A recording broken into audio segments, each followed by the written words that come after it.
Drive to the Boundary Waters this year took us to actually southern Utah, to Lake Powell. This year we had to make changes and come this direction instead of going to the Boundary Waters. And it was for sure some of the prettiest parts of the Southwest that I'd ever seen. Scenery in Utah is beautiful. It's crazy. So many years of rock formation. It's fascinating.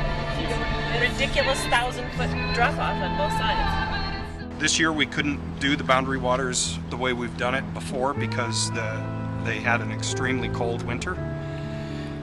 And the ice thickness was more than what they had ever seen. And so I received phone calls from our outfitter and from the Forest Service saying that we probably would not be able to get on the water. We really got ourselves into a position where we had to come up with an alternative location really quick. We only had about 2 weeks to completely change where we were going and what we were going to do. And the group made their decision to go down to Lake Powell. It seemed like a little trip in itself, just getting it there.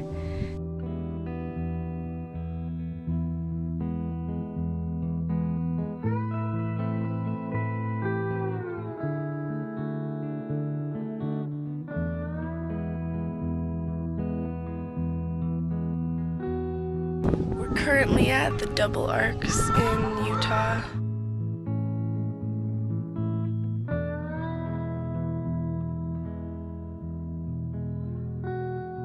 It's so powerful that this whole area is just like a small little niche in the whole entire world, and that it seems so massive. We spent a couple days in Canyonlands before we came here, and that was great. It was just beautiful and great to go hiking around in there and everything. Seeing the arches and seeing the double arches and just hiking around. I love hiking. I like to balance rocks. It's kind of, I was telling Jacob, it's kind of like fishing, because you're just standing in the water and doing something that requires a lot of patience. It's meditative. It takes a long time to find the spot, the center of gravity of each rock. There's probably a metaphor in there somewhere about patience and finding your center of gravity. As the vast canyon begins its nightly snore, I envision a multifaceted jewel shifting into a more complex structure with each breath that is my ticking clock of solitude. As I am in this moment, I am all moments. I take with me now a treasure that is the memory of when I finally stopped to sniff the flowers, my awareness bloomed, and my rib cage seemed to open, unjailing my mushy heart. Trusting my life to all the life around me, I take it all in and I expand in all directions. I found my direction. Here is where I'm meant to be. I sit at my perch, lingering in the stillness, and I don't know when it will end. I can't believe the world's still turning. I'm afraid to stop singing or hold my breath for more than a moment. I will see the sun rise in the morning and set in the evening, but I still mourn the loss of my way. I feed my soul with positivity, my heart with bravery, my brain with curiosity, and my body with the silence of my bones. The bird is content with circling, the fish with jumping. The water will continue to fall, and I will be forced to wander upon my perch, waiting, praying, sitting till dawn. I see the light creep to my darkness. My burnt skin will never heal, but my life has already begun to scab, and my passion to live never stronger. I think getting into nature is really important, especially right now, because there are so many things happening in the world that we're pretty much killing the earth. So I feel like there are so many things that if you want to experience it, you need to get out and experience it now. And Lake Powell is a great example of that. I learned that fear is just in the mind. So it's important to be aware, but it's also important to be reasonable and enjoy your life and not let fear override it. When I finally let go of the fear that I was holding within me, Suddenly everything looked different. The whole world just had a new light shined on it, literally. Things were more vibrant. I saw more cool bugs that I actually enjoyed having in my presence. There are not a lot of sticks here, but there's definitely a walking stick. I felt really in tune with nature and really connected to everything, and it was almost as if I was alone but not alone. We're not alone because we're all connected in some way or another. And the best part was when I actually stopped to sniff the flowers. That's when I knew that got what I came for, was when I was really present to where I was, and a big smile spread across my face, and it was just peaceful, serenity, perfect moment. This is not the Boundary Waters, which is one of my favorite places on the earth, but this has been a gorgeous place for us to be. And I love the desert. I love the water in the desert. I love the canyons that we get to see. They're like man-made and a little bizarre and funky. The water's going down. If you look up, you can see white rims and then black desert varnish on all the canyon walls. And it's about 50 feet up where you can see the white turn to black.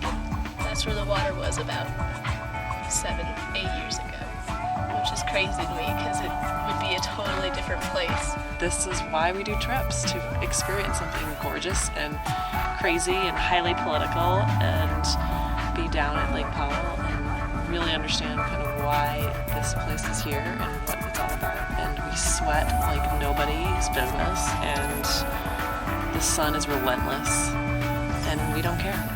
We're enjoying each other's company.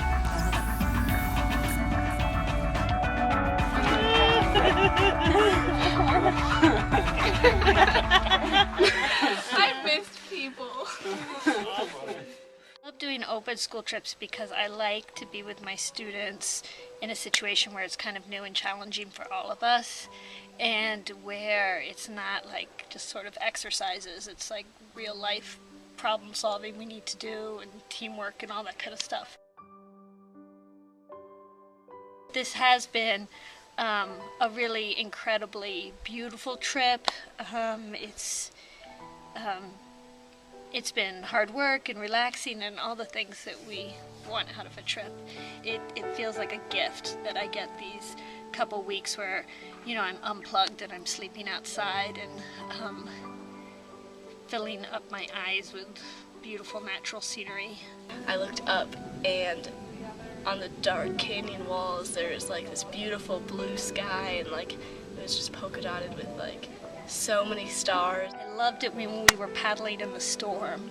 I loved that. That was probably one of my highlights, is when we were sort of caught in that storm and we had to paddle through it and find places to hide in these alcoves of the wall. JCOS trips are really meaningful, especially to me. I've only been here a year, but I've been on 5 trips this year with the open school, and they're where I get like the most out of my experience at the open school. There's so much peripheral learning. Trips are important because they help you find yourself. When you push yourself out of your comfort zone, it does wonders for you. When you go on these trips, I think that you're often outside of your comfort zone, and in that time you grow a lot. That's, I feel, it's like inexplicable, and you never know what's gonna happen. And I love how unexpected all the learning that occurs is. The whole trip was a surprise. The whole trip was such a incredible, spontaneous adventure. Trips are really meaningful in that way because you grow so much and you don't even realize it until after it's over and you reflect on that experience. When you go out on your solo, you're kind of just throwing kids out there. My solo. It's just you by yourself. So I feel like in that time you can learn a lot about yourself. Mostly it's self-reflecting. feel really brave and courageous for surviving the nights alone on that rock and waking up to a little mouse 2 feet in front of my face and rising to a hummingbird just as close. During my solo, I decided to do as little as possible, try not to move and try not to think. I tried just kind of to be, because that was like something I've never done.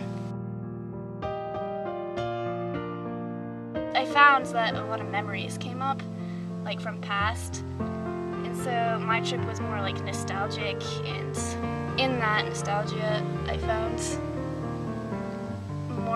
happiness. And every trip, it's different for every kid. That's what's so great, is the individuality of the trips, everybody getting something different. Being in nature. I love it so much.